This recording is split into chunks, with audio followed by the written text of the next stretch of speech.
Hey guys, it's Bala here. Today I'm going to be talking about pre-EPing in O3. This video is going to be the first episode of my series where I will talk about ways of increasing your DPS in Oryx 3 runs, as well as how to most effectively help out the group to take down Oryx 3 the fastest way possible.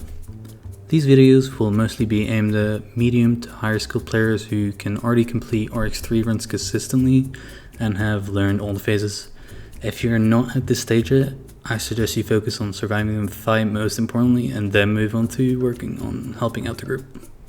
First of all, when I say pre-EPing, I also mean using other weapons which have good DPS very close range, such as Pixie, Corruption Cutter, or my favorite, Predator Bow. However, there are some weapons which you shouldn't be using when doing this. One of these is Lumi, but I will go into why you shouldn't be using it in a future video. Now I'm going to go through all the phases and tell you my experience and how I pre-EP each phase. I'm going to be starting with Splendor, as it is one of the most simple phases to pre-EP. I say this because if you are in a private group with a good DPS, you can just straight up stand on top of him the whole phases. He usually only gets 1 or 2 opportunities to shoot, which is easily tankable with any class. However, if you are in a larger group where you struggle to stagger him, then what you can do is stand on him as long as possible, and as soon as the bombs are about to land, you move a bit to the bottom right for the first set of bombs, right for the second, right again for the third, and then top right for the final set of bombs. This allows you to stay in EPing him for as long as possible and only get hit by 1 bomb each set of bombs. However, you will be pretty low if you tank all 4 bombs, but you should be unsickened by the start of the next phase. The next phase is Panic and Scream. This phase is also one of the simple ones, as you won't die if you get hit by all 4 bombs and pre-exalted. Even though you can survive all 4 shots, I wouldn't suggest tanking all 4 because you can displace yourself a bit to only tank 2 out of the 4, or just move back just a second before and only tank 1. But if you want to go full Kraken mode, be my guest. In Exalted, Panic and Scream is still a really good phase to pre-EP, but obviously you have to be a bit more careful as the bombs do more damage and there are more of them, and they're known to cause FPS lags if your computer can't handle it. Therefore, I would suggest backing up right before he shoots out his artifacts. Next phase we are going to look at is Cosmos. This phase is also really good for pre-EPing because you have a lot of time before he detonates the first bomb under his feet. I usually tank the first bomb and back up as I get hit by it. Pre-Exalted and Exalted are pretty much the same for Cosmos, as Exalted only changes the behavior of the meteors, so the pre-EPing doesn't change. The next phase can be scary at first, but it's really not that hard once you get the timing down. The phase next up is Melts. Melts provides a lot of time for you to pre-EP him, because if you're standing right on top of him without any decoys, he will not jump anywhere. So you can EP him the whole time he's supposed to be jumping and just run away from him while he's shooting his first shotguns. The difference in Exalted is only that he shoots more shotguns and more shots, but the timing is the same as the pre-Exalted phase. Next phase is going to be Fleeing is Futile. This phase can be the most intimidating at first, but it's actually not that difficult to pre-EP this phase. All you need to do is stand on top of him, and when he starts spinning, you just simply run straight up and he won't hit you. Again, the difference between Exalted and pre-Exalted is that it is harder to drag Exalted Futile rather than pre-Exalted, so there's no difference in pre-EPing the 2 phases. Next, we are looking at Control. You can pre-EP Control with the same timing in pre-Exalted and Exalted, and there isn't really any special way to do this phase, so you just have to get the feeling for the timing and make sure you don't get weakened after backing away from him to maximize your damage. Next up is Armor Crumples. Armor Crumples provides you with a fair bit of time to pre-EP with. The indicator I try to use to know when to back up is when he shoots out his first set of bombs. In Exalted, the only thing you have to look out for, which is different than in pre-Exalted, is how much damage the bombs can actually do, but other than that, this phase is also pretty straightforward. Next are the rotation phases. Both of these phases are very similar in the way you EP them. For both inner and outer rotates, you can just sit on him for the whole time he's in the middle, so be sure to take advantage of this. The only difference between the two phases is that you can try to keep running on top of him for a second while he starts auto rotates, because he doesn't start shooting until he's about to hit the wall. These two phases also have no difference for pre-Eping and pre-exalted and exalted. Next phase is going to be armor crumples. This one is an interesting one because if you're doing the conventional way, it's not a great phase to pre-EP, as it doesn't have a very long vulnerability phase before he starts shooting and running at you. However, you can basically trick the game into thinking you're standing on top of Oryx.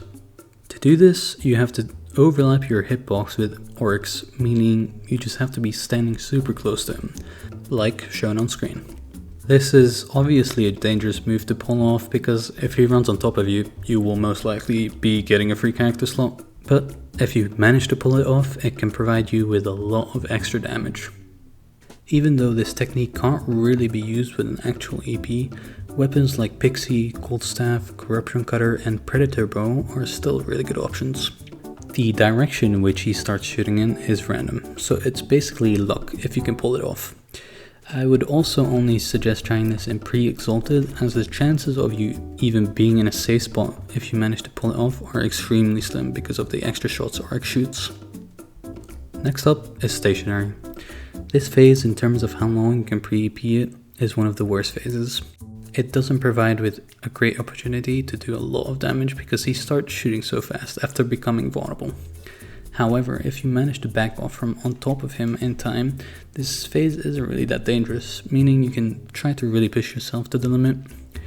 The phase also has no difference between pre-exalted and exalted timing, so there is no real difference to pre-Eping these phases.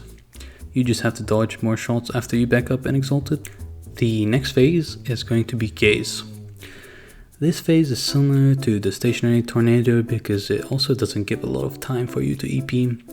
The only difference between the two is that gaze is significantly more dangerous because of its high damage shotgun, which can pop you if you're not careful.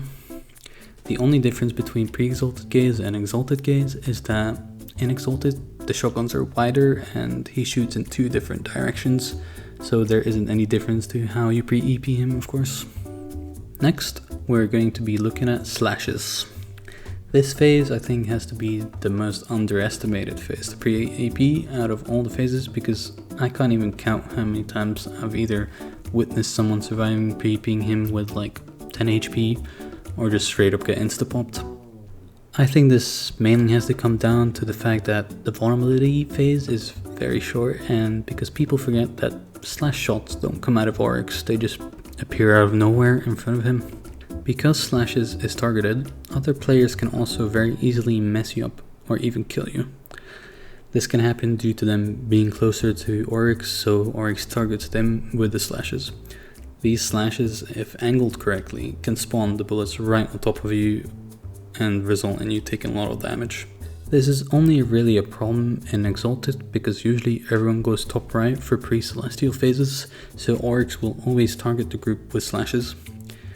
However, Exalted is also more dangerous, mostly because of not only the fact that there are more shots and they hit harder, but also because people are more spread out and not in a big group anymore, so people could mess each other up.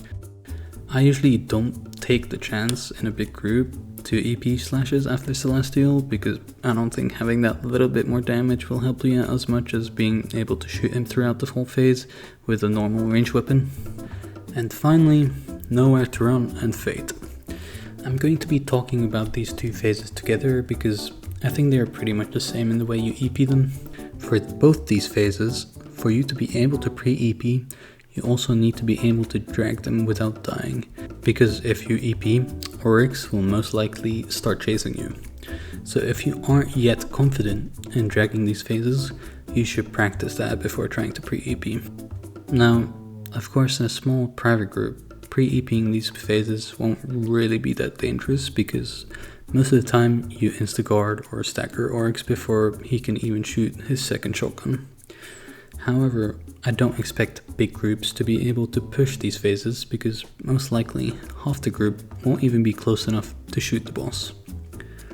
With these two phases, I always have to think about how hard it will be to EP them in the beginning of the fight. Every run in my head, I make a decision when he goes into his exalted phase to EP these two phases or not. This decision comes down to a few factors. First thing I usually look at is if there has been a brain trickster decoying chasing phases correctly pre-exalted. This is the first thing I look at, because if the trickster is doing their job correctly, it basically eliminates the chasing factor of the phase, which is the most dangerous part of these phases. I will talk about how to properly decoy with trickster in my next video, so make sure to subscribe with notifications on to not miss it if you're interested.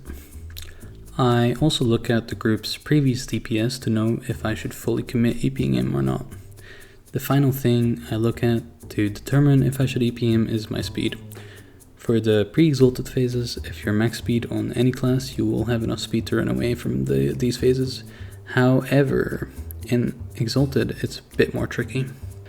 I wouldn't advise trying to pre-EP these phases with lower than 60 speed, as you will most likely have a very hard time getting away from Oryx in the beginning of the phase.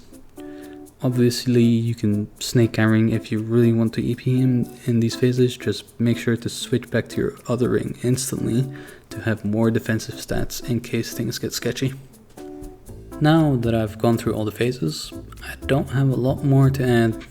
The last advice I would give you guys is, while you're learning to do this, try and only use characters that you will be okay with dying on, because it is inevitable you are going to make a few mistakes in the beginning until you get the timing down for all the phases.